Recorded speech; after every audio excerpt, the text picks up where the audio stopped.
if you're stuck in an emotion, like you're frustrated, you're angry, you're fearful, resentful, and you're thinking within that emotional state. In other words, you can't think greater than how you feel.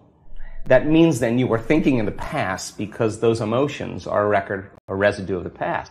So we see people in the process of change that are analyzing in duality or polarity.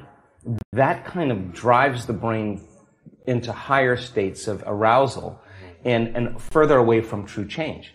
So we've done thousands and thousands and thousands of brain scans, and we now know that there's a formula to create greater brain coherence, greater brain efficiency, to make your brain work better. And when your brain works better, you work better.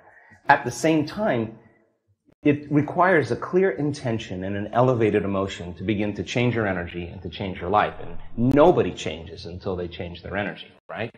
So then, how do you get a person out of resentment, frustration, into joy and freedom why would they feel grateful or joyful or free if the experience hasn't happened? So most people are spending the majority of their life waiting for something out there to take away their emptiness or pain or the resentment in here.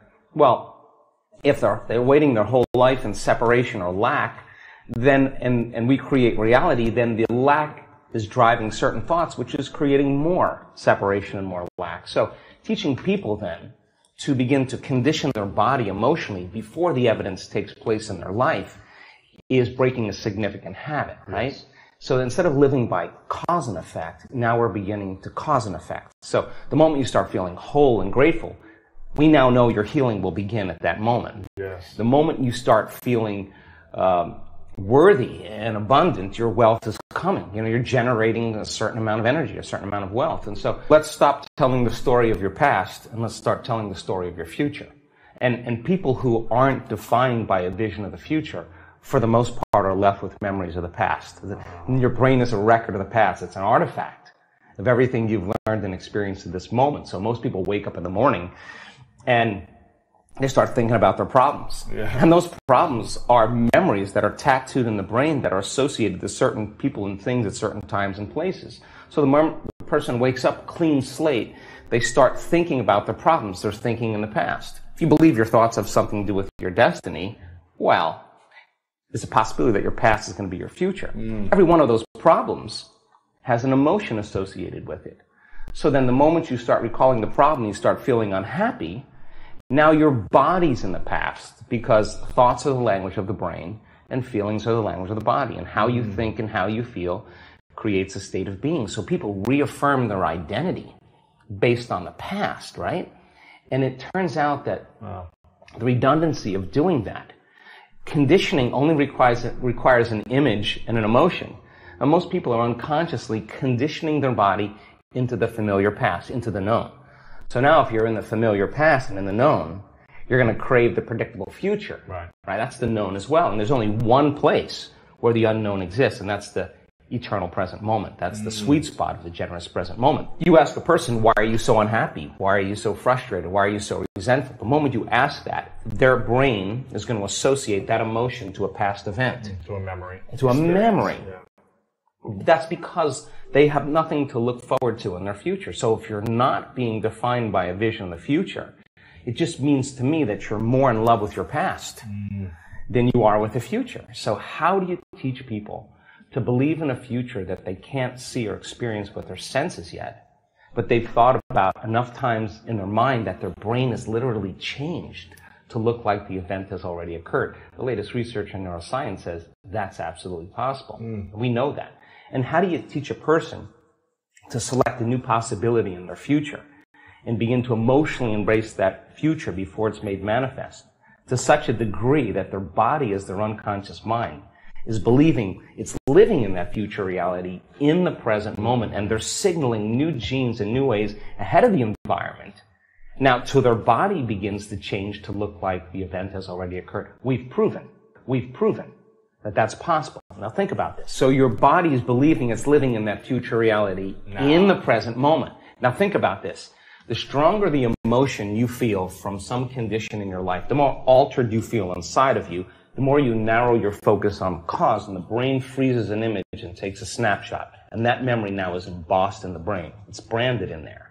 So then people think neurologically within the circuits of those past experiences, and they feel chemically within the boundaries of those emotions. And the stronger the betrayal, the stronger the trauma, the more the body's living in the past, right? So how do you reverse that? So now, if you truly got passionate about a future, we've all done this. You get a wild idea in your mind and you start holding on to that vision and you're preoccupied with it. All of a sudden, the thought in your mind becomes the experience and you start feeling the energy of the future. Yeah. Now, the stronger the from that vision, the more you're going to pay attention to the picture in your mind, and now you're remembering your future. So it requires a coherent brain, and we now know that there's a formula for that, and we've got beautiful research to show that people can do it. They just have to practice. And it requires a coherent heart, because resentment, frustration, impatience creates a very incoherent heart. Yeah. And when that heart becomes incoherent, you stop trusting yourself. There's no energy there. You stop trusting in your future.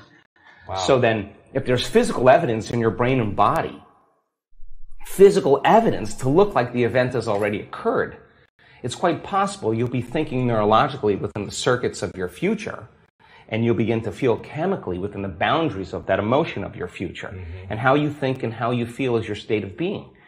And now your state of being is living in the future instead of the past. Now, the moment you disconnect from the emotion of your future, because of traffic or some coworker or your ex or whatever people come up with, now you're back to the energy of your past. And now you're going to start looking for it, analyzing, why hasn't it happened? Well, if you're feeling the emotion of your future, why would you look for it? Because you would feel like it already happened, and that is the place where the magic happens. So then, you can't just do this, get up, and then return back to your old state of being. You got to maintain that modified state of mind and body.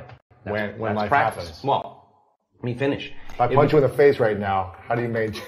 Well, of course. I mean, we all take blows in our lives, and we all react emotionally. But the question is, how long are you going to react? Right. So then, if you can't mediate and regulate your emotional reactions, and those emotions linger for days, that's years for some people. Mood, and then months, temperament, years, personality trait.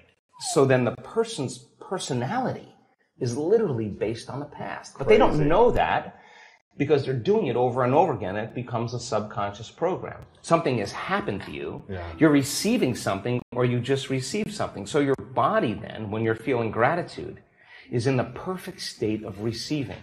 Mm-hmm. So then that means then you'll accept, believe, and surrender to the thoughts equal to the emotional state of gratitude. If you're living in resentment, you're living in fear, you're living in impatience, you could say, I'm healthy, I'm wealthy, I'm with all you want, and that thought's going to stop right at the brainstem and never make its way to the body, because the body's not feeling it, or because why? Because you're feeling resentment, and that thought